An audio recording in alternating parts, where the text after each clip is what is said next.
Hello and welcome to Sheila Lives Out Loud. My name is Sheila Moniga. Thank you for joining me on this channel. Please click subscribe and hit notifications. It's always wonderful to see you and to hear from you. And don't miss out on episodes every Monday. That's why I want you to subscribe and hit notifications. Also, you can always drop a comment in the comment section below. Feedback is a good thing.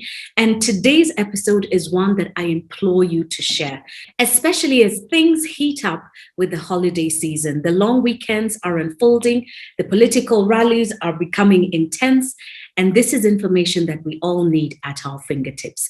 We're joined by Dr. Simon Kigondu, the Secretary General of the Kenya Medics Association. Hey, Dr. Simon, how are you doing? Doing well. I'm doing well. I'm keeping safe and trying to monitor the situation with these new things that are coming up. Exactly. Every day is a day for something new, but it's not quite what you want when it comes to a pandemic and a virus that's mutating. You don't want to hear about all things new and a new variant, but that's where we find ourselves as a globe, not just Kenya, the entire globe. Recently, we found out about Omicron, and I just thought it would be prudent that we speak with you. I did a monologue last week where I was talking about, still very little is known about it. So we wait one more week. I mean, we're all in the lab right now. We're testing things as we go. And I said, let's give it 1 week and then touch base with Dr. Simon for more details on what he knows. So Omicron, aka Omarion, aka what's going on there? Again, thank you very much, Sheila, for having me. I think by now everyone is an expert in virology, and but when we go back to the basics, from the first time that COVID-19 came, then the expectation was that, as we know, viruses do what is called mutate. Their genes change a bit and they take on a different form. Traditionally, these mutations were good things because what happened is that the viruses generally mutate and weaken. They become weak and therefore fade off, so to speak.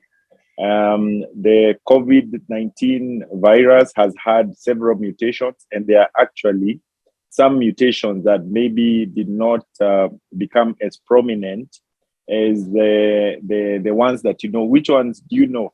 I know Delta. There was mention of Delta Plus.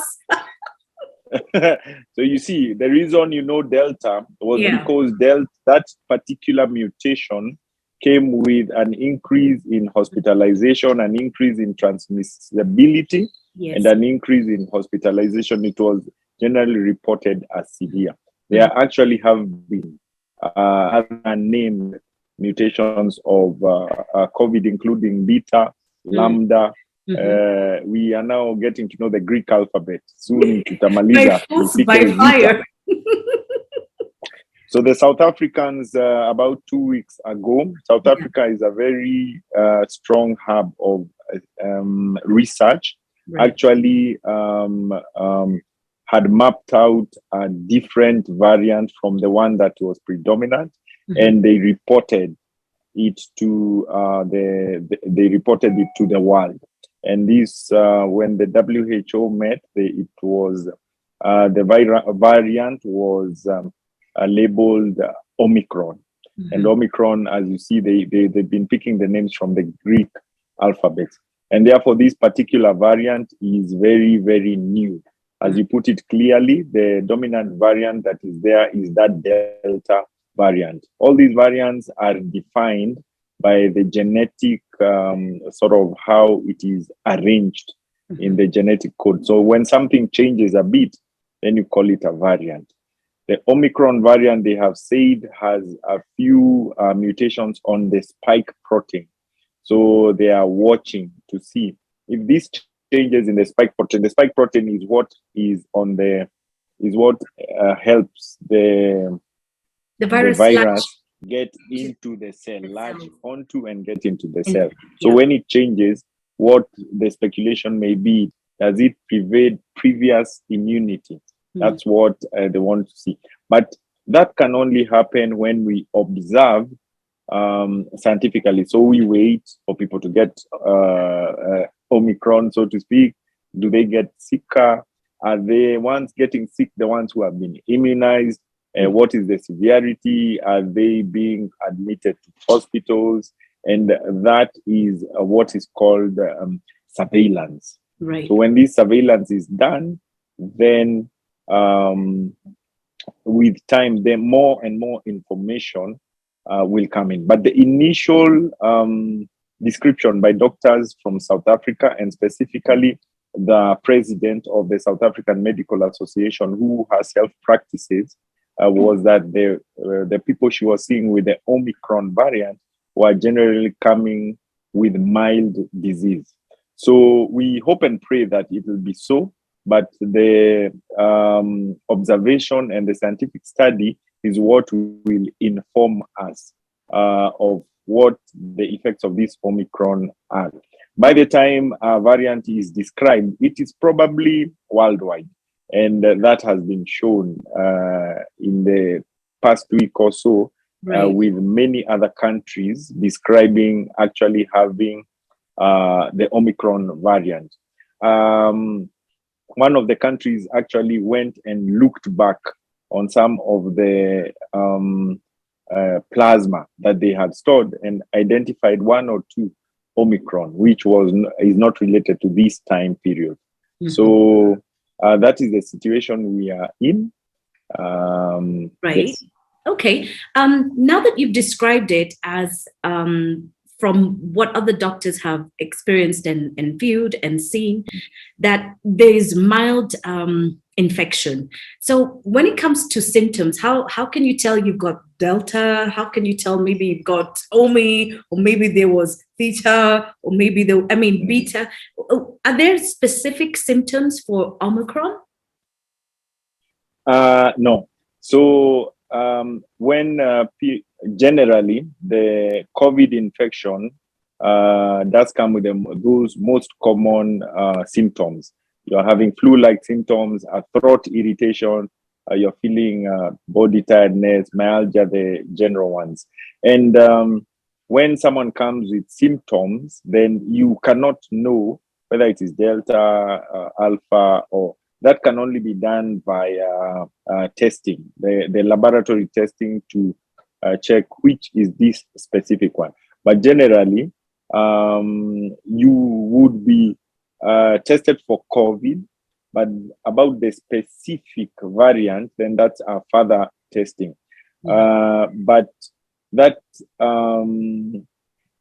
is important more in the public health sector, where you're saying, is this variant more sort of that cause more harm than the previous one? That is probably for public health. But for COVID, there is generally that sort of spread by, the upper respiratory tract, so to speak. But you cannot say, oh, today I have gotten Omicron. Tomorrow I have gotten, Delta. You see, it is what is described from the specimens that are taken. All right. Doctor, let's talk about vaccinations now. I know a number of Kenyans have already had not just their first jab, but their second jab as well. Because if we think about the math, the first shipments of vaccines came in fairly early in the year. And by June, July, many Kenyans were already getting their second shots, which means it is now December. It's been at least 6 months and people are asking about boosters. But before we talk about boosters, I do know that there are several people who've had their first shot, their second shot, and have picked up COVID. Can we talk about the fact that just because you've had 2 shots doesn't mean you will never, ever pick up COVID? Yes, that's very important. And the message was very clear from the beginning about vaccination. The vaccine does not stop you from contracting, let's say, COVID. The vaccine helps you, if we put it in a layman's term, not die when you get COVID. You get so that is the message, and that is the reason why the vaccine per se is not the only measure that we are being prescribed for in this COVID pandemic.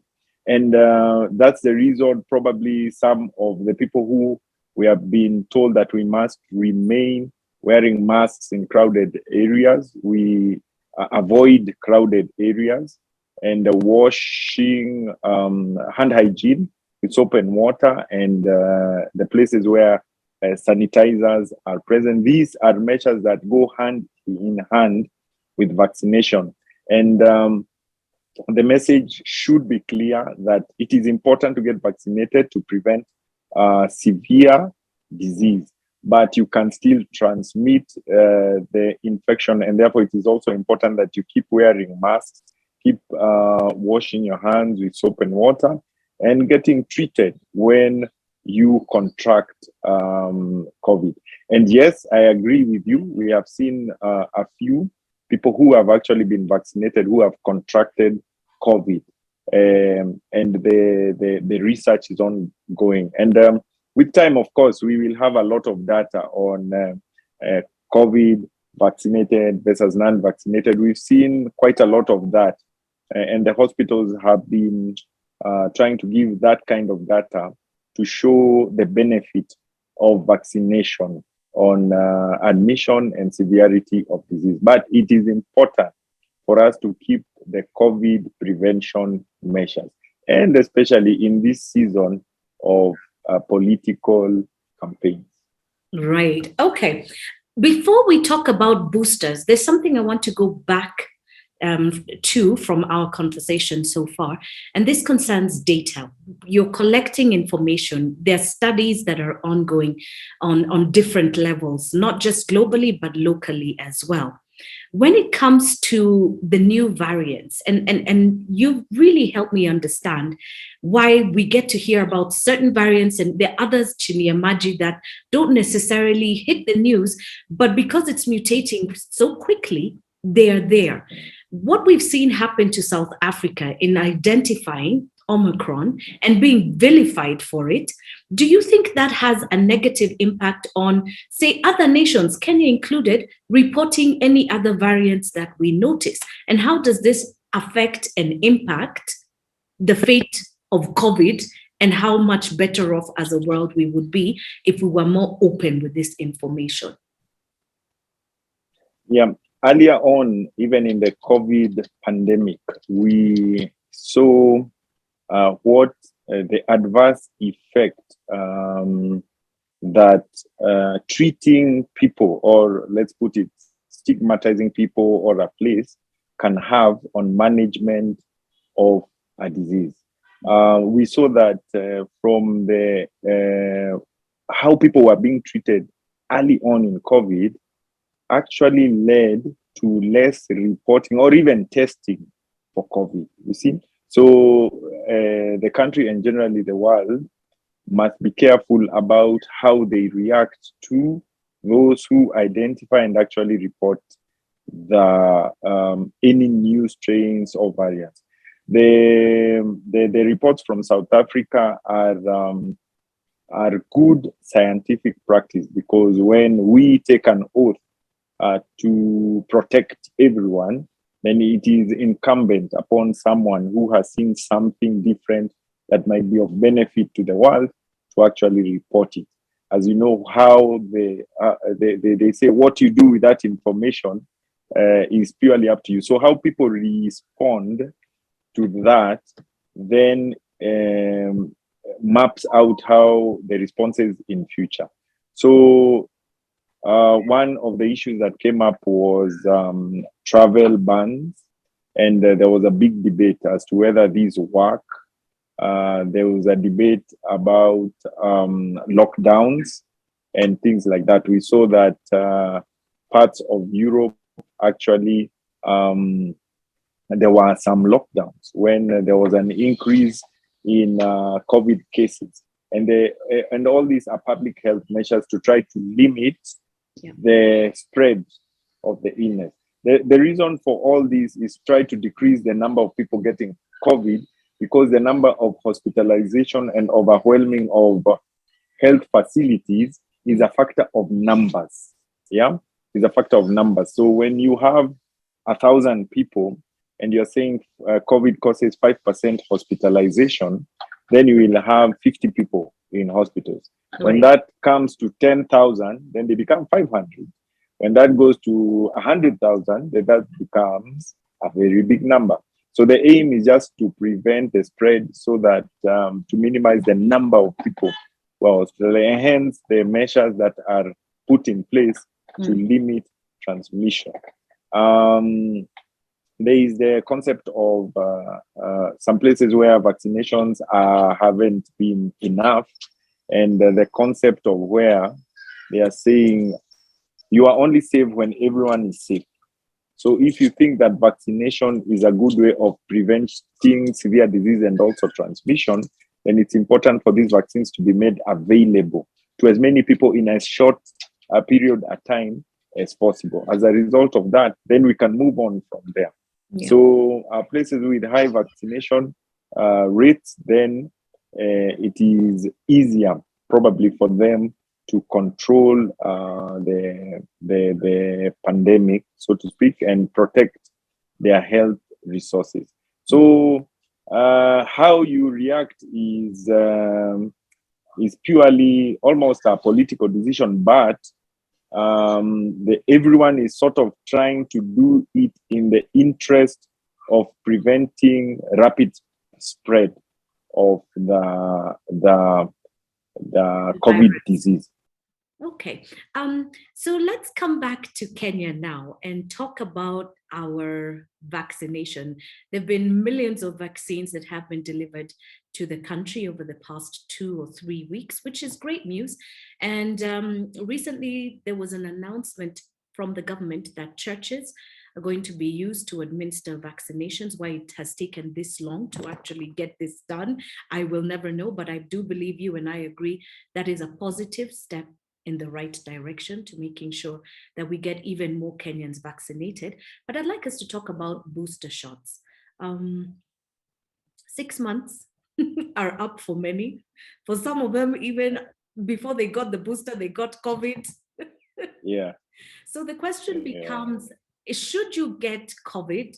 Do you say this week you test positive and maybe you're due for a vaccination, or it could be the first or the second one. Should you go and get vaccinated, or do you wait a little bit? It's all such gray areas. What would you advise? We actually need to commend the Ministry of Health for attempting to make the COVID vaccines available across the country. I occasionally see adverts of where you can get COVID vaccinations, and all trying to bring awareness for people to try to get vaccinated. So they've tried. The aim in the near future is to make these vaccines available at the places where people normally get vaccinated, sort of all small health centers, dispensaries, and they are trying. So even before we go to boosters, then we would ask ourselves, have we made the vaccines available to as many people as would want to get vaccinated as possible? Scientists are now studying the scene to see whether there is need for boosters. And of course, there's that call that, yes, some people are actually saying maybe we actually need booster shots. And if that comes to that, it becomes policy, and that will be announced by the Ministry of Health. But what the Ministry of Health is currently doing is concentrating on actually getting the target, their target. They are concentrating on getting their target vaccinated. I think the number of total vaccinated have reached about 8 million. That is for the first dose, and maybe half of that for the double dose. And as you can see, for a population of 50 million, then we can say they tried. They've tried, but we've still got a long way to go. We've got a long way to go, but as we said, we still need to have the other pharmaceutical interventions like discipline generally, wearing masks where relevant, washing our hands with soap and water, as we continue trying to be. The issue with vaccines is that they are expensive. You see that they need to be budgeted for and purchased. You need to entice a few people to give donations. You see, that is generally the issue, and also availability. And we have seen a push towards packaging the vaccines being made, and we hope that will come to fruition in the near future. That will help in vaccine security for Kenya in the future, because a lot of problems that are occurring as a result of unavailability of vaccines, as a result of maybe the other countries where vaccines are manufactured being hoarded, so to speak, for their members. Right. Daktari, in ensuring that the vaccine is available to as many people as possible, are we going to start seeing numbers of teenagers and maybe even children get vaccinated soon in Kenya? Yeah, so that is the move, because children have been shown to actually transmit COVID a lot. And recently, as recent as 2 weeks, 3 weeks ago, the conversation at the Ministry of Health has been a push to get the teenagers vaccinated. And currently, 15-year-olds and above can actually get vaccinated. And I know a few schools which have actually organized vaccinations for their children who are closing school, so that they go when they're getting vaccinated. During the holidays, they can get the completion. And that is a great step. That is hope. Compared to where we were last year, a similar time as now, there's much to be hopeful about. In as much as we're not out of the woods, we have definitely come a long way. Daktari, asante sana for making the time to speak with me. It's always great to touch base with you. Are you going to be in the city over the holidays, or are you going to go see this wonderful world called Kenya?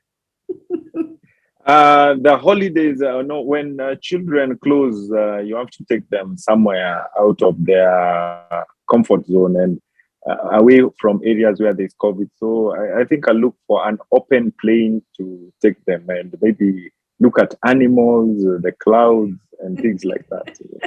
Sawa, Daktari. I wish you safe travels. Thank you so much for this update, and all the very best over the holidays. Merry Christmas to you and your wonderful family. Tafadhali wasalimie wote and stay safe. Umesikia? I will. In fact, now that we are finished, let me put on my mask now that as I step out. Nenda uendelee with the good work. A doctor's work is never done. But thank you for watching this episode. I'm looking forward to a brilliant 2022. If we all just do the little bits that we can to stay safe and keep our families and our friends and everybody else safe, we should be fine. If you know about a place where you can get a vaccination, please get it done. Don't drop those protocols. If you must attend a political rally, attend via TV or online. It's probably going to be one of the safest things you're ever going to do for yourself. I am glad you've been on this channel. Remember to click subscribe and hit notifications. Drop a comment in the comment section below, and please share this video. It's got powerful and relevant information for the season. So tafadhali sambaza. This is the one thing that you're allowed to spread. You can be a super spreader of this content. That is well and good in my books. Until next week, Monday, live out loud in all that you do. Bye for now, and bye, Daktari. I can't see you smiling. Say cheese. Okay, he's saying cheese for sure. Kwaheri ya kuonana. All right.